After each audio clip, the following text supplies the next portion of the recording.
kita Enggak. pasti coba Ya. selalu berjalan secara efisien ya, karena kita kan Oke. pertama-tama kita dijalankan sebagai perusahaan. Jadi bukan kita kita running Como ini kan sebagai klub bola, sebagai bisnis, Ya. bukan sebagai sarana buat pemilik klub atau buat owner-owner kita buat pamer atau ngangkat gengsi mereka. Mereka nggak tertarik sama sekali atas hal seperti itu. Jadi pasti apa yang kita lakukan adalah mencari pemain yang terbaik dan paling Oke. efisien buat klub ini. Seperti yang dilihat di bulan Januari waktu kita belanja pemain dadakan terakhir Ya. tuh untuk nge-push kita untuk promosi, yang kita pilih adalah pemain-pemain yang sudah punya pengalaman kaliber Serie A. Baik itu Ya. John Pierre Nsame yang pernah main di Venezia sebelumnya dan top scorer di Liga Swiss gitu kan. Eh, Gabriel Strefezza kita ambil dari Lecce juga, dia udah punya pengalaman Serie A.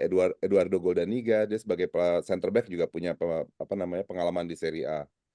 Ya. Dengan penambahan 3 pemain itu berarti kita sekarang sudah punya 4 pemain yang punya pengalaman Serie A, 5 ditambah Baselli sama Verdi gitu kan. Mungkin usia mereka memang sudah lebih tua, tapi Hmm. setidak-tidaknya mereka bisa membawa pengalaman yang sangat dibutuhkan di saat kita sebagai klub baru masuk ke Serie A ini.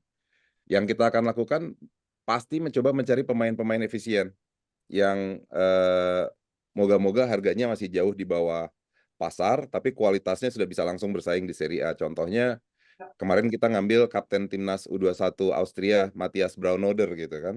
Hmm. Kita ngambil dia, orang-orang di Italia nggak ada yang kenal dia itu siapa. Tapi Hmm. kita menemukan dia dari data, kita analisa, kita namanya predictive modeling namanya.